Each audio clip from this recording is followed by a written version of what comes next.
Tignan nyo, hindi na po siya dumidikit. Mag-ingat po kayo ha, mantika ito. 2-3 kutsarang mantika, painitan po natin. Tapos lagay tayo ng bawang. At itodo na natin tong aking hiniwang sibuyas. Madalas po ako'y naghihiwa ng mga 3 sibuyas at nilalagay ko sa container na ganiriya para madali na pag nagluluto ako. Ganon din ang gawin nyo. Mga 3 lang para hindi po masira. Isunod na po natin ang isang malaking kamatis. Pag medyo mura-mura na kamatis damihan nyo ha. Magandang kumuha ng sabaw sa kamatis kesa tubig. Ligisin po natin yung kamatis. Hayaan nating maluto talaga at bumango muna bago natin isunod yung ibang ricado. Sige, halo. O ngayon, luto na po yung ating bawang sibuyas kamatis. Ilagay na po natin to, isang malaking talong. O, halo natin. Mga kaibigan ito yung ulam na ginagawa natin. Mura-mura lang po ito. Ito yung bang sa umaga pagbukas nyo ng kwarta moneda nyo, wala kayong makitang gagastusin. So mga pwedeng mahingi-hingi na lang to siguro sa kapitbahay na may mga tanim na isang talong. Kung wala naman, kahit siguro isang talong magagawa nyo na ng paraan. Hindi po ba? O yan. Pawardi-wardi lang to pero patingin ko masarap po ito. Basta lutuin natin ng maayos. Takpan po natin. Isang itlog. Batihin po natin sandali yan. Lalagyan ko po ng tubig. Ito'y kalahating tasang tubig. Diretso ng bati ng itlog. Dahan-dahan ko pong lalagyan ng harina. Itong nakikita nyong harina, kalahating tasa po ng harina to. Hindi ko muna ilalagay lahat. O sige, tunawin po natin yung ating harina. Lagay pa natin. Halo. Totodo ko na po. Dahan-dahan ko lang nilalagay at hindi ko alam kung kulang o sapat na o sobra yung harina. So, ganyan po. Tapos dahan-dahan po nating ilalagay itong ating sardinas dun sa ating batter. Ang ginamit ko pong sardinas yung bang nasa bote na merong olive oil, may kaanghangan ng konti. Pero kung wala po kayo nun, yung regular sardinas na lang, nakikita nyo ba? Hindi ko po parang minamadali ang paglulubog ng sardinas at baka naman magkalerot-lerot. Malambot na po kasi yung sardinas So ginaganyan-ganyan ko lang ng konti nakikita nyo po ba? Ganyan laang. O pagkatapos, eto nakikita nyo, nagpapainit po ako ng mantika dito, ipiprito natin. Yung mantikang nakikita nyo yun po yung nandun sa bote na nilagyan ng sardinas. Mainit na. Dahan-dahan na po nating iprito. Huwag po kayong magmadali at masyadong malambot yung sardinas madudurog. Ayan.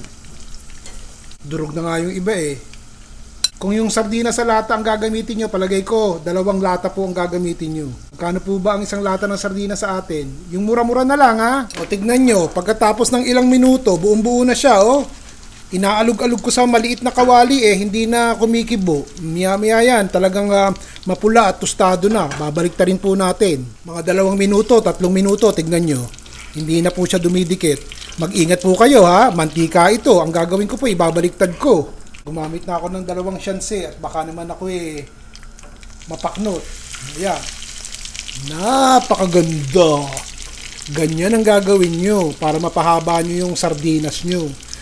Mga 2 minuto pa. Talagang tostahin nyo ng maigi at ng masarap yan pag inihalo natin dito sa ating niluluto. Talagay ko mainam na to, ayos na po ito. Gagawin ko, tatanggalin ko ipapakita ko sa inyo, sandali lamang. Ayan. Mamaya dudurug-durugin natin yan ng konti. Hayaan muna nating mawala yung kanilang natitirang oil, yung excess oil. Hindi po natin kailangan yun, mamantika na nga ito Siguraduhin yung tostado Naku, kay ganda-ganda naman. Baka nagtataka kayo, ito po yung natira dun sa pinagbabara, Palagay ko, mga 3 lata ng sardinas, mainam. Para maubos tong ating batter. Nako, habang lumalamig, tumutusta. Gugupit-gupitin ko na po. O kaya naman, hiwa-hiwain nyo sa maliliit. Ganyan ang gagawin natin, hindi ko na pakikita sa inyo, basta ganyan ang gagawin ko. Hiniwa-hiwa ko lang. Tostado na habang lumalamig. Natutusta. Lalong nagiging crispy. Tignan nyo, habang lumalamig lalong lumulutong. O tignan natin, 2 minuto na nakakaraan. Luto-luto na yung ating talong. Sasabawan ko na po 2 tasa ng tubig. Patisan nyo na po. Bahala na kayo sa alat. 2 kutsarang patis. Konting paminta. Walang pilitan ha. Maglalagay po ako isang pampalasa. Nor cube. Labong. Ito pong nakita yung labong na ginagamit ko mga kaibigan. Kalahating lata ng labong. Nasa lata po ang nabibili ko dito sa banda ko dini eh. Ito po'y luto na. Napakuluan na. Pero pagtanggal ko po sa lata, para hindi mapanghi. Minsan kasi mapanghi yung ibang labong eh. Talagang binanlawan ko po. Binantuan ko ng malamig na tubig at piniga ko ng matindi para mawala po yung amoy. Kung may amoy man, wala naman eh. Basta, luto na po yan. Kung kayo magluluto ng labong, pakuluan nyo muna, ilagaan nyo muna bago nyo isama dito sa ating niluluto. Mura-mura lang po ang labong sa palengke, di po ba? Kalahating kilo lang ang bilhin nyo. Sa probinsya nga, nahihingi lang yan sa kawayan, di po ba? Lalo na pagkatapos ng bagyo, tumumba yung kawayan. Takpan po natin. 2 minuto. Luto na kasi yung labong eh. Lagay na po natin tong ating pechay. Kahit anong berde, kilala nyo na ako ha. Laging sa huling parte ng pagluluto natin, laging may pechay. Yan. Takpan po natin. 1 minuto lang ha. Parang natutuyo. Lalagyan ko muna po ng 1 tasa pang tubig. So 3 tasang tubig na yon. Kayo na po ang mag-adjust ng pang-alat nyo ha. Dahil lalagyan natin to ng miswa eh. Matipid na ulam na naman to mga kaibigan. Diyan muna kayo ha. Hindi pa tatapos pagkalagay ng miswa ha. Huwag kayo aalis. At may sorpresa tayo. Sandali nga. Takpan po natin sandali ha. Para lang matunaw yung miswa. Mga 30 seconds lang ha. At magkakaluray-luray naman lalo yung talong at lutong-luto na eh oh. Nagkamali yata ako. Sana pala hindi ko masyadong na luto ng maigi yung talong. Bago patay ng apoy, tsaka natin ilalagay itong ating tostadong sardinas. Yan. Patay na po natin ang apoy. Ano masasabi nyo dito sa aking niluto? Di ba matipid yan? Mga gulay-gulay na mura-mura lang. At yung sardinas, pinahaba pa natin. Huwag nyo lalagay yung sardinas na tostado kung hindi pa kayo kakain. Magsayang na kayo. Ito na po ulam. Minsan talagang naiisip ko, mahirap talagang gumawa ng mga bagong ulam araw-araw. Alam nyo ba kung saan ko nakukuha ang inspirasyon at motivation?